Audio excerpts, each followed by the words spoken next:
I want to start with Darren. I'm just going to ask you, tell us the circumstances about how We Love's left space. I mean, it's an institution, 15, 16, 17 years there. What happened?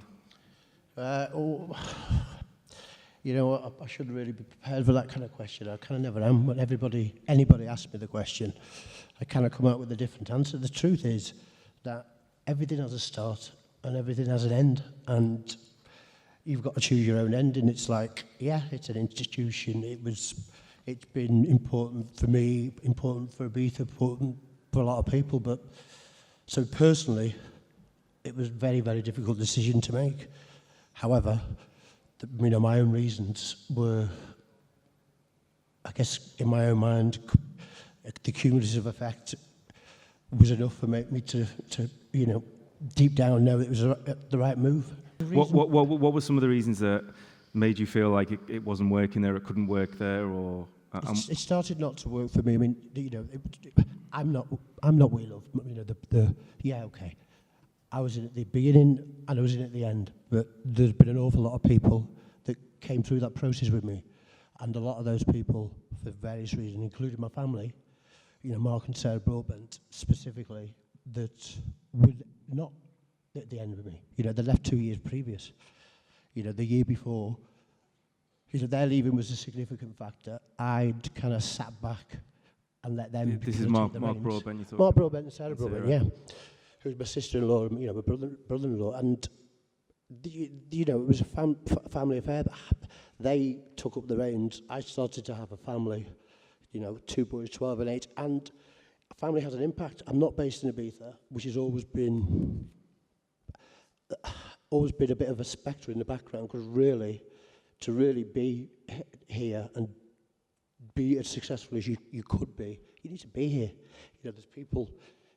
The two guys at the end of each side here, they're here, and they are the island. And I guess that in the end, Mark and Sarah were living here, and it was important. Now I'm not putting it all on Mark and Sarah left, so 2 years later I did, but it was the start of the end, I guess. I want to bring Simon in because I know you've also had a kind of a tumultuous kind of 2-3 years with Defected in terms of changes and moving venues and. There were other issues going on at Boom that kind of made it difficult for you to make it work, but you kind of did. Tell us a little bit about the journey in the last 3 years of where the brand has also gone musically, because you kind of completely reinvigorated and realigned the brand somewhat. Yeah, I mean, running events, promoting parties in Ibiza is always challenging. You're working with people that have owned and established iconic venues in Ibiza, and they have set ways and set views on your brand, on their brand, and they make decisions accordingly. Some you agree with, some that you don't. But my view on it is that we feel that we know our audience, and our audience comes to Ibiza on a regular basis, and we're able to promote to them very effectively. So if the venue changes, we just have to work harder to make sure that we tell the people that like our DJs, that are really supportive of Defected as a label and everything that we do, that they know where the party is going to be at, and we take people to that venue.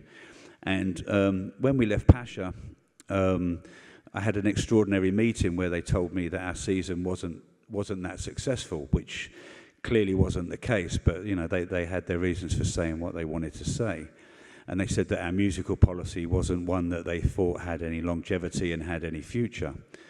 Again, it was their opinion. The strange thing was that they then proceeded to go and book all of our DJs and then put them into the same night that we'd been resident for 7 or 8 years. So for me, that was a strange scenario. And I know you're not a spokesman for Boom, but a lot of people might not even know that the club's not open this year. What's happened there, as far as you're aware, or what you can tell us? I just think there was politics on the island, and people people that have established venues didn't want the club to be open, didn't want there to be competition on the island, so they made it very difficult for the club to operate, and eventually it came into being. I believe that Ibiza, more and more people are coming to the island, and giving them a greater choice of venues and clubs is actually a really good thing. It attracts more people to the island, and it makes the other clubs think about what they do because there's more competition. Competition is really good in business if you look at it and use it to up your own game. Some people don't view it that way, and they would rather there not be any competition, and as a result, the club got closed down. Okay. We'll come back to your plans for this year in a minute, but I want to bring Ernesto in because I think I'm pretty sure this is the first time we've had someone from Musicon speak at IMS or represent Musicon at IMS, and it's kind of it's long overdue because in the last few years, Musicon's been probably the biggest hype party in Ibiza. I just have to ask you, I mean, are you surprised by what's happened? Did you imagine that this could happen? Yes, it was a surprise. Maybe, I don't want to be too much, but for us it was not a surprise. Because we know very well the island, and since 2050 we live here. So we start to make party when the island was hippie. Then we see all the big promoters like Minister of Sound, Manumission, Cream. So we learn a lot from them. I mean, the obvious question for me, and I've asked him this question myself, but Marco Carola's been around as a DJ for 20 years. He's been around for a long time. What changed in the last 3 or 4 years to make this so successful in the way that it has been? Yes, because Marco is really one of the really professional artists in this industry. He's really think 24 hours a day between music and woman. So when he don't think about the woman, he think about music. He don't have family. He don't have many things to think. So we are lucky to have him in our team. I want to go to Christine again to pick up on what Simon said about this idea of San Antonio being an introductory kind of landing point for people who come to the island. It was for me. It was for a lot of people who were probably in this room as well. Are you conscious of, like, you must be conscious of that, and kind of a lot of what you do is built around dealing with that? Totally. I think San Antonio is magic in that sense.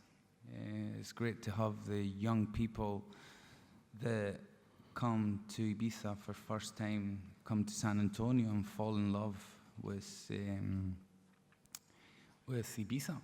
You know, for example, I always tell my father, that, there's a lot of people hanging around the rocks with people that don't buy drinks, actually in Mambo, and they buy them, in supermarkets and all that. But we even have to look after those kind of people that don't spend any money on the bar, because they're the future of Ibiza. Hopefully in 2-3 years' time they can, buy their strawberry daiquiris in Mambo. Yeah. Mambo was kind of that invented the pre-party almost, didn't it? Well, I wouldn't say invented it, but we started to establish the thing with the pre-parties, the ticket sales and sunsets, and it all went quite well till now. It's all gone good.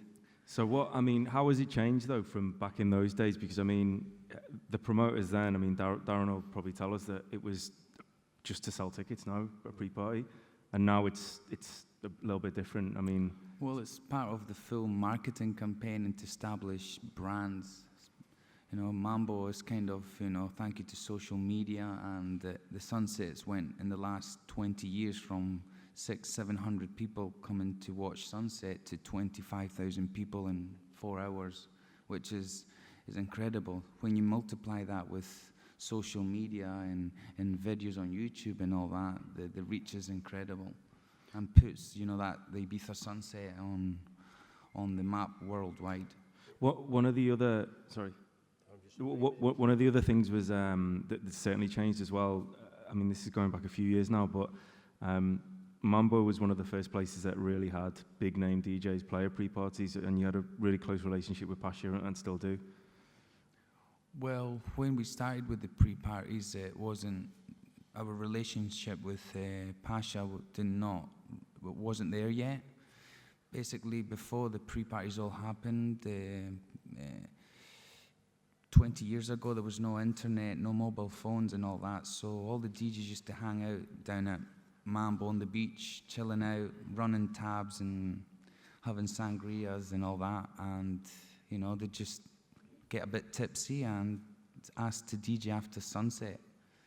So the DJs we built a relationship from there, and you know, you would have maybe Jeremy Healy, Graham Park, John Digwood, Sasha back in those days, which, you know, back then I was 13, I didn't even know what a DJ was really. Nowadays any 13-year-old kid knows what a DJ is, but back then I was like, you know.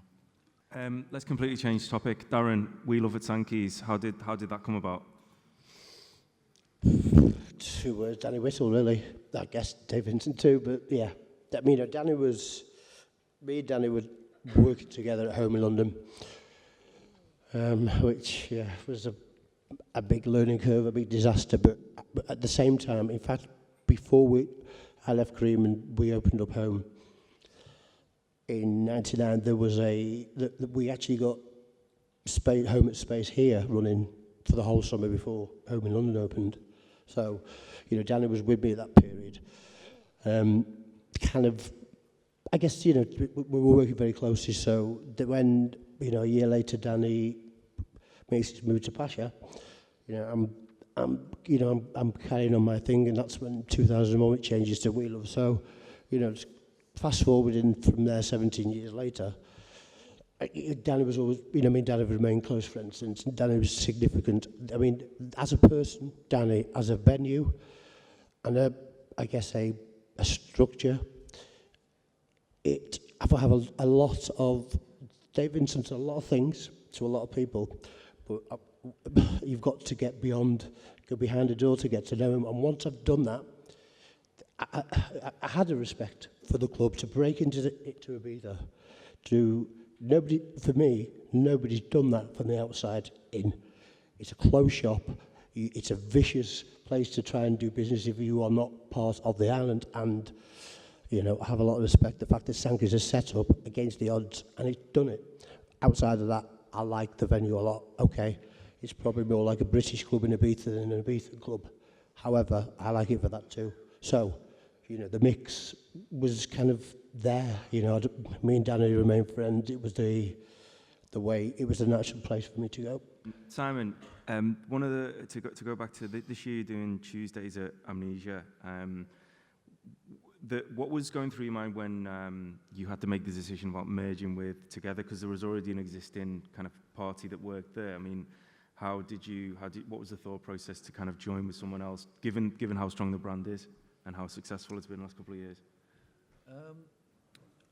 A number of things, really. I mean, last year our night was on a Tuesday, as it will be this year. So we kept an eye on the competition. We knew what Carl Cox was doing, how successful that was, what was happening at Amnesia. And we knew that they tried to program the main discoteca for the more bass sound that was very populist in the UK, and that they had a house policy on the terrace, and that was, you know, some nights it was very successful and others that it wasn't. So, and then so when they started speaking to us, that we knew that if we could migrate our crowd that was going to Boom, which was between 1,500 and 2,000 people every Tuesday, onto the terrace along with what Together was doing, we felt it was a very exciting proposition.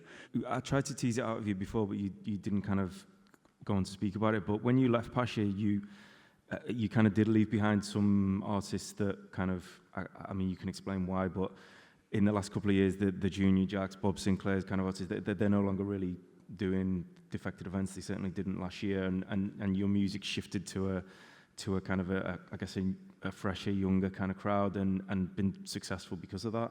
I mean, for Defected, we're not an artist. I mean, you know, Marco Carola is an iconic techno producer DJ, and he can control his own nights, and he has his fan base, and he can fill out Amnesia on his own. Defected isn't like that. Defected is only as good as the artists that perform for us, that make music for us, that release records on the label. So it's a bit like running a football team or any sports team. You have your stars, and then you have your academy, and people come through.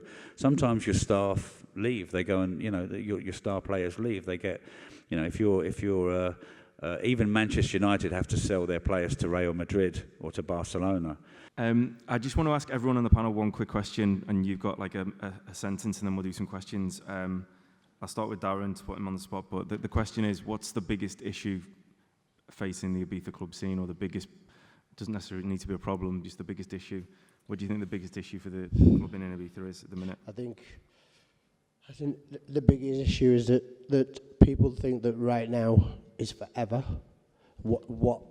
That the people overthink and put Ibiza as what we represent now. It's about a corporate, it's about EDM, it's about Ushwara, it's about hard rock, it's about anything that the people who are criticised think it shouldn't be. At the end of the day, Ibiza will outlive everything, and there's only two types of everything. There's good and there's bad, and as long as people care and are willing to invest and put money and passion into Ibiza, it doesn't matter what people think right now. Simon? Just that people should realise the value of what they have in Ibiza, and that it is a very magical place for a lot of people, and there's enough room for diversity, just to be open-minded about other people coming into the island and bringing new ideas. Chris, what's the biggest issue facing the Ibiza club scene? Well, I think everyone has to support Ibiza, look after it, and hopefully we carry on Ibiza another 100 years, at least. Ernesto? A lot of people talk this year, expect the 40%, much people, 40% more tourists. So the combination has to be, we don't have to look nobody like scared, because some people sometimes say, VIP people, they are not monsters, they are just people with a little bit, some more cash, they want to enjoy. So we have to be open-minded, like say, my friends to my side. So I have to be open-minded, I have to be respect with everybody, and open to let dance, enjoy the party, the beach, the food, the restaurant, to everybody. We have to give a good welcome. I think that's it then. Ben's going to introduce the next panel, but I'd just like to thank everyone, Ernesto, Simon, Darren, Christian.